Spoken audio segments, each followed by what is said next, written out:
Now, like any good college student, my life is all about music.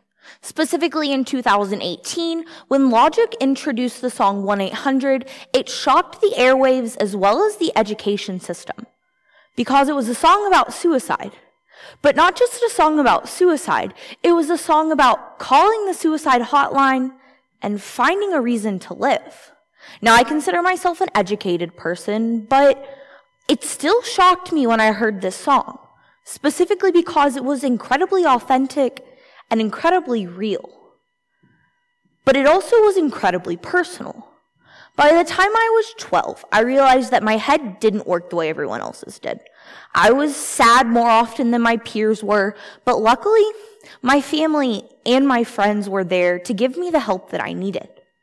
By the time I was 20, though, it became more pressing than ever to find a way to get help, to find a way to recognize that that's something that everyone needs and something that we have to find with help. It's not something that we can find on our own.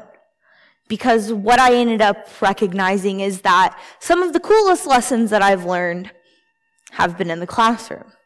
But some of the most important lessons that I've ever learned, I learned being in a psychiatric institution. Now, that doesn't mean that I'm crazy or scary like the movies portray. But instead it means, and it's an opportunity for people to find strength and find a way for us to get the help that we need. Now, my first day there was perhaps the scariest thing I had ever done. I was already ready to leave. Luckily, I made it through the doors and they weren't going to let me until I got the help that I needed. But what you also realize being in a hospital is that it's all about just being.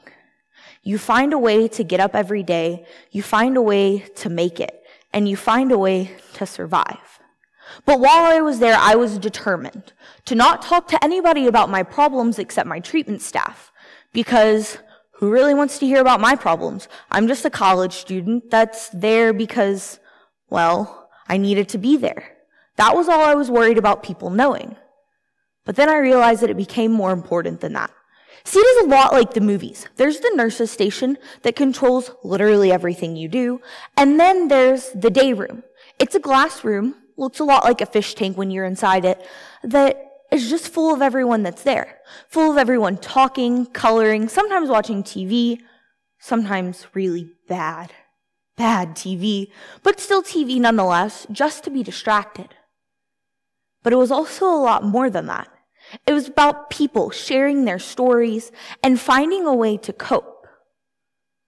Now, my mind did quickly change about sharing my story because I realized that part of being strong is being willing to talk about what you need to talk about in order to get the help that you need. Now, I was the spectacle. I looked like the put-together college student that just kind of showed up. So they asked and asked and asked, "Alyssa, why are you here? You look like you've got it all together." And after pushing them off for a while, I decided it was time to get real. So I looked at the day room, as well as the staff that was in there, and was completely honest, while sparing them the gory details, that I was raped by a UAM student in August, and I needed a little bit more help to try to find a way to make it. And that's when I realized that feeling like dying is what saved my life. Because while I was in Monticello, care was a little bit hard to find because our school wasn't currently staffing a counselor, as well as having very limited mental health resources in Arkansas, especially in a small town like Monticello. But I was lucky to get the help that I needed because what I realized is that it's all about the stories as much as it is about being there and getting the help that you need. It's about people. And those were where I learned a lot of my stories.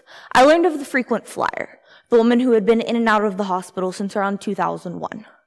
She was also the person that shared some of the most serious stories and shared her life.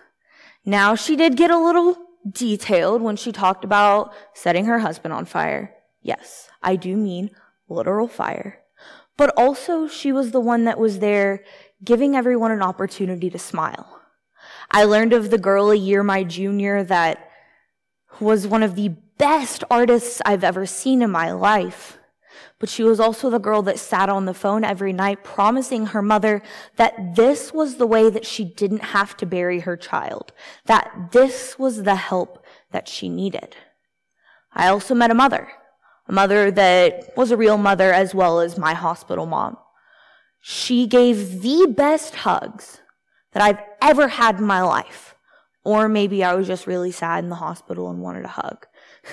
But she was also there because she wanted to find a way to be there for her family so that she didn't lose the opportunity to be a mother, so that she was there. Now, everyone goes into the psychiatric institution a little bit scared. I was terrified, crying, and attaching myself to the nurses. But we come out a little bit different because we're all fish in the fish tank. But when we're in the fish tank, sometimes we forget how to swim. But forgetting how to swim doesn't mean that we're drowning. Instead, when you're in the hospital, forgetting to swim just means that someone's there to blow up your princess floaties, or throw you a life ring, or just remind you that you know how to swim. It's all about finding hope and finding an opportunity to just recognize that there is help. You see, when logic talks about calling the suicide hotline and eventually realizing that they want to be alive again, that's how the hospital is set up. It's an opportunity for everyone to find the little things that make life so much easier and a way for us to overcome.